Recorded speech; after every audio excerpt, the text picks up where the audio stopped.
और मैंने कल आह्वान किया था बच्चों के भाग्योदय संस्कार के लिए, और बहुत सारे बच्चों के नाम अशोक जी अंजरा के पास में आ चुके हैं। बहुत सारे बच्चे, जो बच्चे नहीं बच गए हो, अपने अपने परिवार के बालक और बालिकाएं, लड़कियां भी 8 साल से लेकर जिनकी शादी हुई है वहां तक, वो सभी।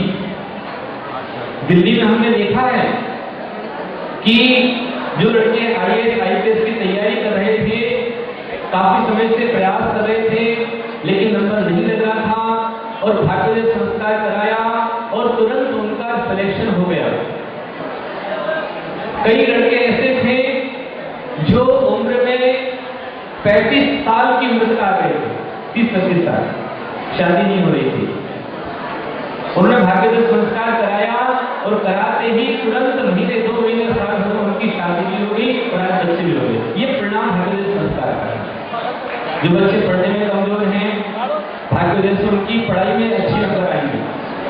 बच्चा रात में डरता है, अकेले में डरता है, पढ़ाई में कमजोर है, बहुत पढ़ता है लेकिन एग्जाम में जाकर के भूल जाता है, या दिक्कत भी आता है लेकिन अच्छे नंबर नहीं आते हैं, सफलताएं नहीं मिलती है। इन सब कार्यों के लिए बालक और बालिकाओं के नाम अवश्य दिखाएं। बालिकाओं का मुंडन नहीं होगा, लेकिन बालकों को जिनको भाग्योदय संस्कार करना, क्यों? क्योंकि हम मस्तक पर स्वस्तिक बनाएंगे, और यदि उनके बाल होंगे तो बाल होने स्वस्तिक उनका यंत्र है वो खंडित हो जाएगा। इसलिए अखंड बनाने के लिए मस्तक पर मुंडन होना परम आवश्यक है। जो कराएगा वो पाएगा। और उसमें भी 9 तारीख को अष्टमी है, विशेष दिन है, और उस विशेष दिन में प्राण प्रतिष्ठा को विशेष भाग्योदय का यंत्र उन बच्चों को जो कराएगा उसको ही मिलेगा। इसलिए अपने बच्चों के नाम तुरंत लिखवा दीजिए। और भी जो दूसरे शहर के अंदर है, आसपास है, आपके संबंध में उनको फोन करके बच्चे को बुला लीजिए। मेरी भावना है कि बड़ौद में 2100 बच्चे थे, तो औरंगाबाद में बड़ौद का रिकॉर्ड ब्रेक हो जाना चाहिए, उससे अधिक बच्चे यहाँ होना चाहिए।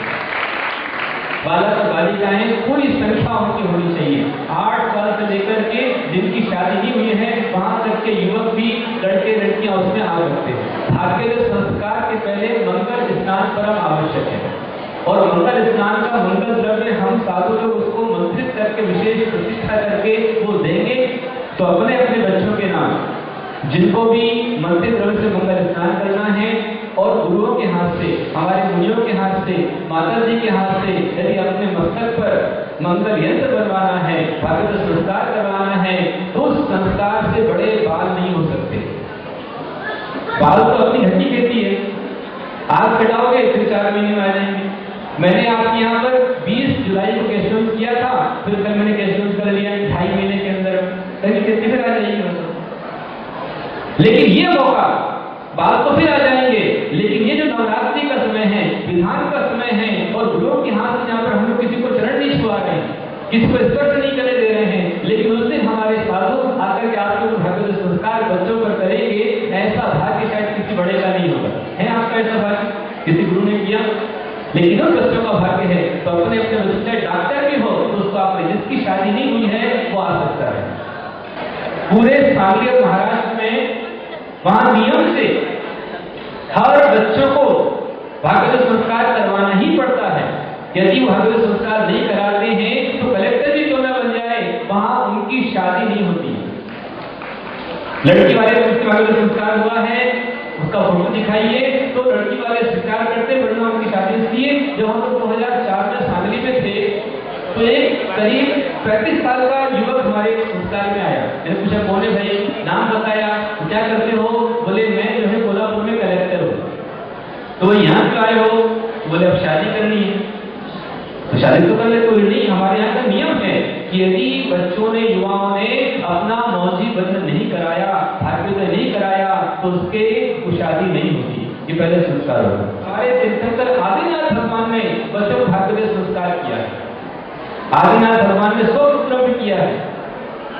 इसे उपनीति क्रिया कहा जाता है, इसे उपनयन संस्कार कहा जाता है, इसे मौजी बंधन संस्कार कहा जाता है, इसे भाग्योदय संस्कार कहा जाता है। विशेष संस्कार का ये महत्व है। इसमें मेरा आह्वान है कि अपने अपने बच्चों के जो बाहर भी हों दूसरे प्रांत में हो उनको फोन करके बुला लीजिए कि बेटा ये मौका मिला है, गुरु के हाथ से अपने मस्तक पर बंधवा ले, तेरा भाग्योदय हो जाएगा। मेरा सबको आह्वान है। सही बच्चे 8 साल से ऊपर के बालक बालिका इसमें शामिल।